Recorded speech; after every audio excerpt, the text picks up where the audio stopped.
Hello everyone, this is Dr. Sujatak and today we will discuss about the introduction portion of the suspension in the chapter course dispersion in the subject physical pharmaceutics 2. So, first, what is suspension? Suspension, it is a coarse dispersion in which insoluble solids they are suspended in a liquid medium.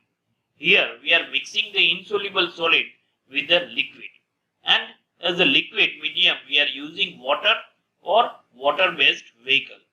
Here the particle size range of the solid, that is in between 10 to 1000 micrometer, and the suspension they are also called as heterogeneous system or the biphasic system. Here in case of suspension we are using two phase, that means one of that is the water and another one phase, that is the solid material, solid ingredients. So that's why we can say it is a biphasic system, or also we can say it is a heterogeneous system, because here the two phases they are not visible to each other. That's why it is known as a heterogeneous system. We can say the solution they are homogeneous system in which two phases they are visible to each other. That's why that solution that is a homogeneous system. But the suspension over here we are using two phase, one of that is the solid and another one that is the liquid. So that's why it is known as a heterogeneous system or the biphasic system. So we will discuss over here about the advantage of suspension. Suspension, it offers various advantage. For example, first one, that is the stability. Here most of the drugs they are not stable in a solution form. So in such a condition it is highly required to prepare insoluble form of that drug so that it cannot degrade. Especially decreases here by converting any drug to the suspension, it decreases the degradation of drug, and by which it improves the stability of the product. One of the example is there. For example, if we have the broken penicillin G, it is more stable compared to the penicillin G. Broken penicillin G that is available in a suspension form. So that's why the stability point of view that is more stable as compared to penicillin G. Second one, that is the choice of the solvent. If the drug is not soluble in water, so many active pharmaceutical ingredients are there which are not soluble in water.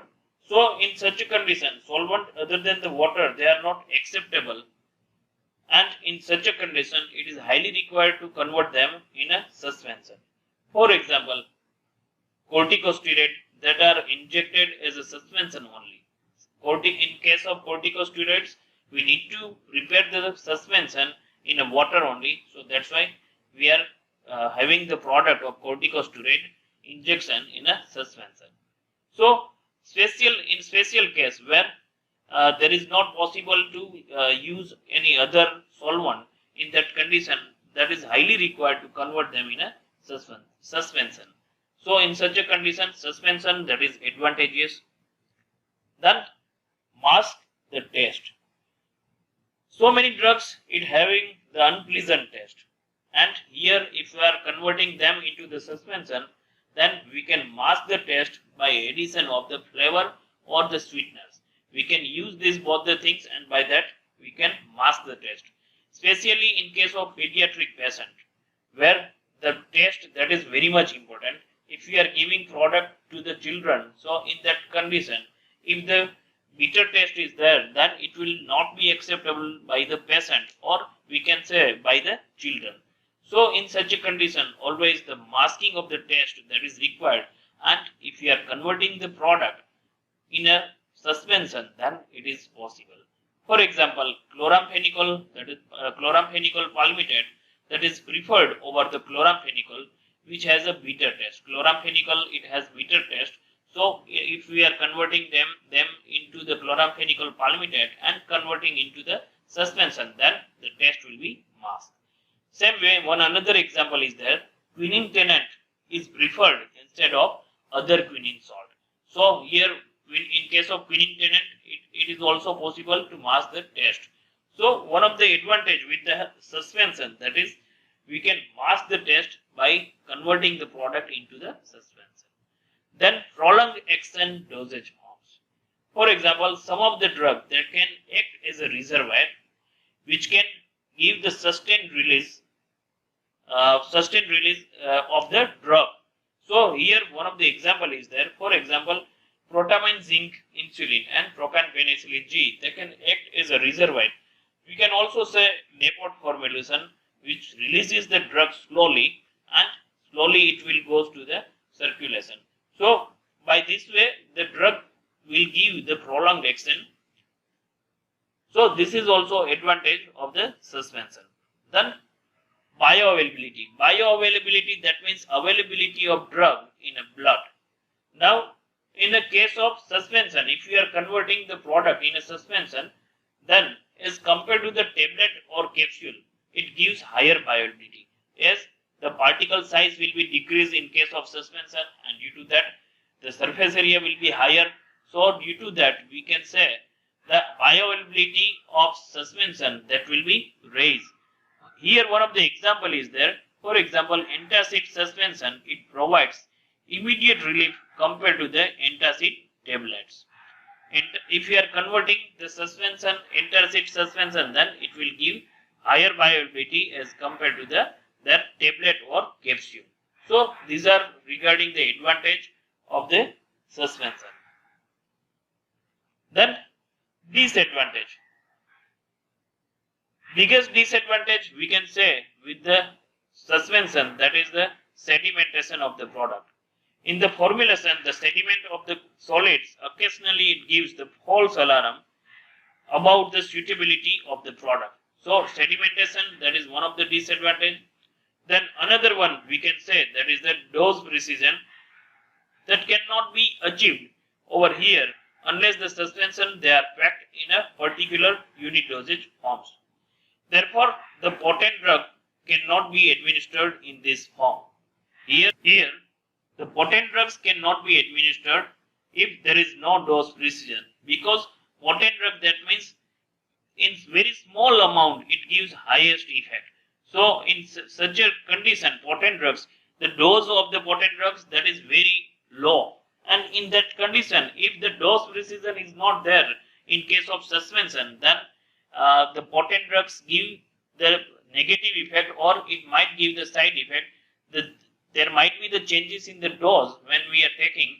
So due to that, if potent drugs we are converting them into the suspension, then it shows the problem.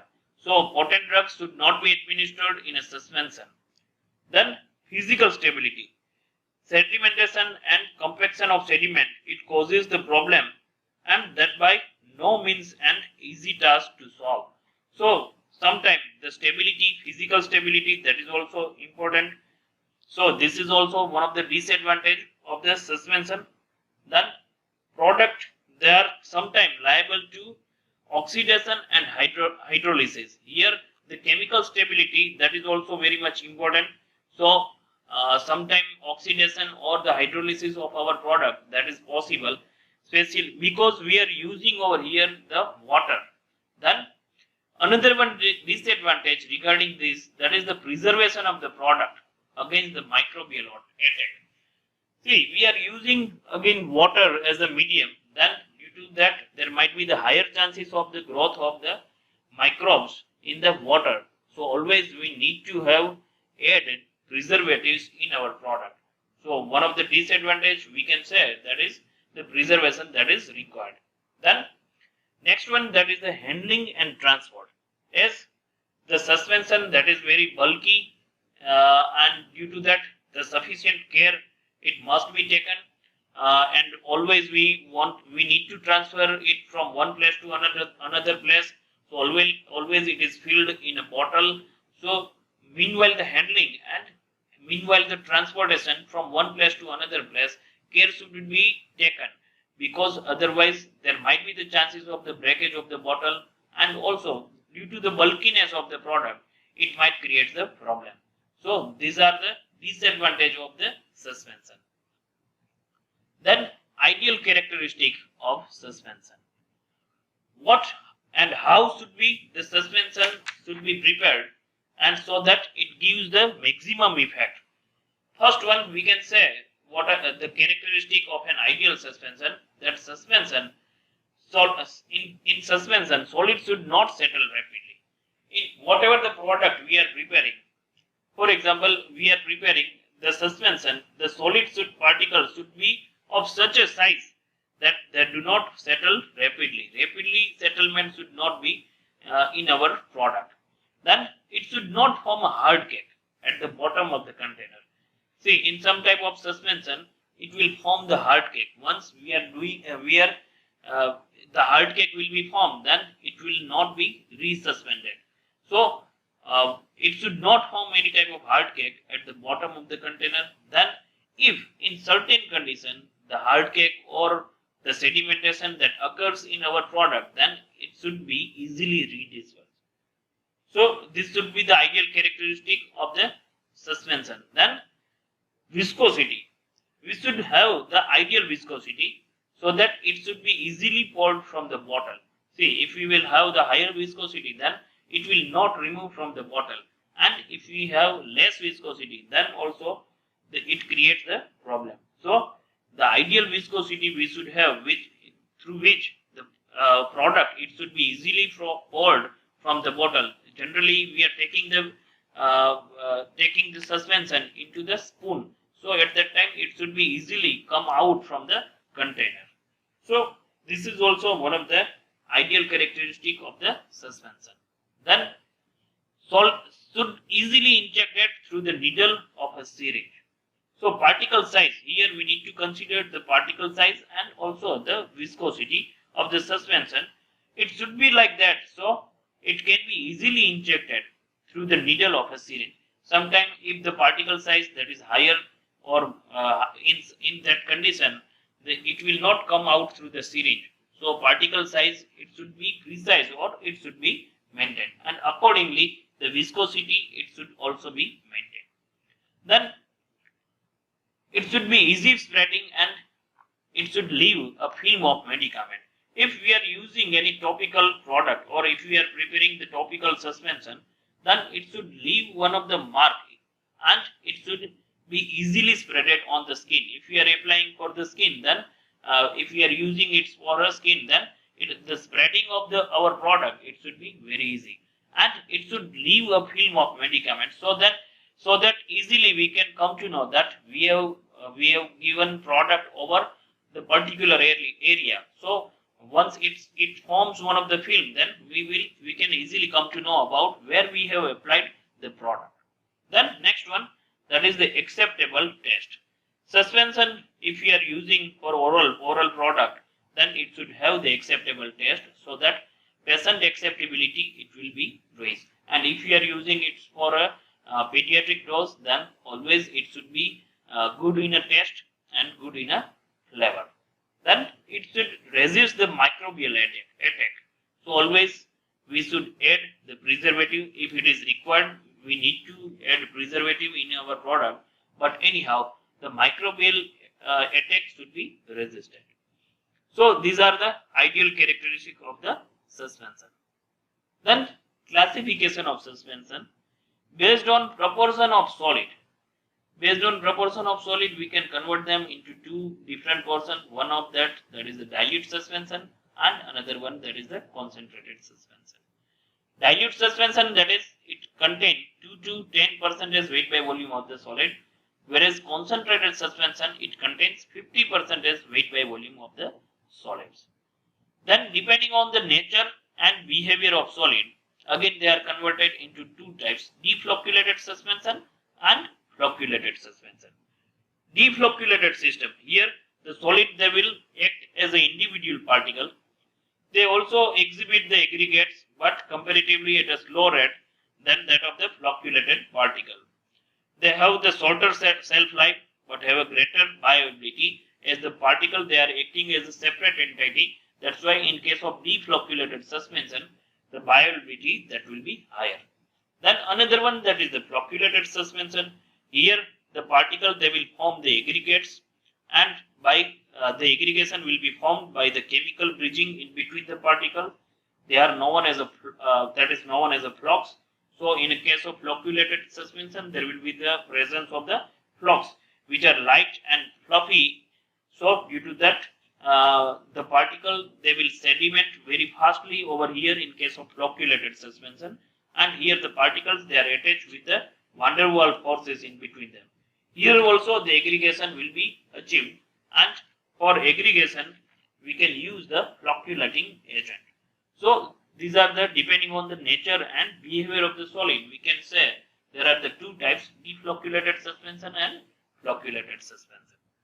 So over here in this video we have considered introduction of suspension, where the definition we have considered, then the advantage of suspension, disadvantages, the characteristic of an ideal suspension, and we have studied about the classification of suspension. So this was about the introduction of suspension. Thank you for watching this video.